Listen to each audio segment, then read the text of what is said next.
Hello everyone, ngasi yendem thongbagi recipe uchage. Akoi Kerala sida yendem se fazana hauba ngame yam maka chauna dagidi wangna hauba ngame ba. Ado lebak ta thabana amu hena phaba ngame. Ai yendem singche lebak ta thaba ngakne gamla da thabdi kaya chawba ngamde. Yendem se khara kupna soiran do khara chawba yawba singsi so aina amu khara kuplap na soire kompak sida hapsilage. Yendem gi maru yawba saru khara aina hap kena yendem maru yawba ani leireko se yamdabida khajik hapage maru se yam hapagadi amhena hawni ado amhena hawbana tamnina ko khajikatang hape hangam thaw lawre hawjina saagtinga tejpata dagidi jira thadare tilhau khara parap soraga hapchile tilhau ji hapa matungda maroi nakopi akangba khara hapani masala yam hapa enjangdi oiraro ai ngasi se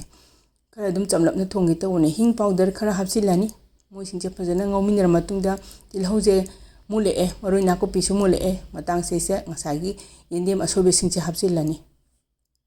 tum chamna mayan yam changdebida yam hawba maite enchang amani swaina khangmana se pairaga ngaurani khabai yaudebida yaingang hapchilage yaingang hapaga mu yendem se amuk hairap gas ki flame se medium da thamaga ngaurani swaina yaingang hapa matungda morok makuk khajitang amu hapani aduga muk swaina makhatang ola ka ngaurani alu khara mu hapchilage yam dabida inde maru yam hapagadi alu haptrasu yai ado adum alu ja ayede maru yam haptramnina alu khara di hapchile alu mapum amane ko khara pitak na soraga hape hairap gas ki flame se medium da thamaga minute mari gumba ngaur matungda hawaijar khara hapchilani hawaijar se khabai muke changda hape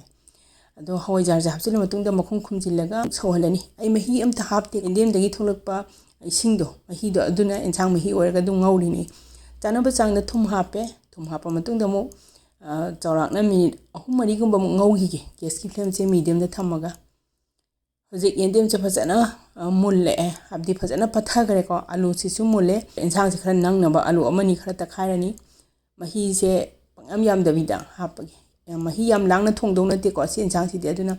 mahi khara hape mahi se hapa matungda kogi yum da semba masala hapchilani chamna maru marang yam hapta bi de thongdoinina aina masala si yam haptre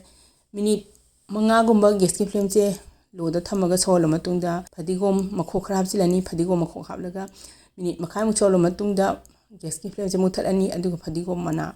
atek pakhara hapchige enchang se thongba loire yendem thongba si chulornina aigi video sing asigidi mutang sida losinjarage yengbi singbu thagachari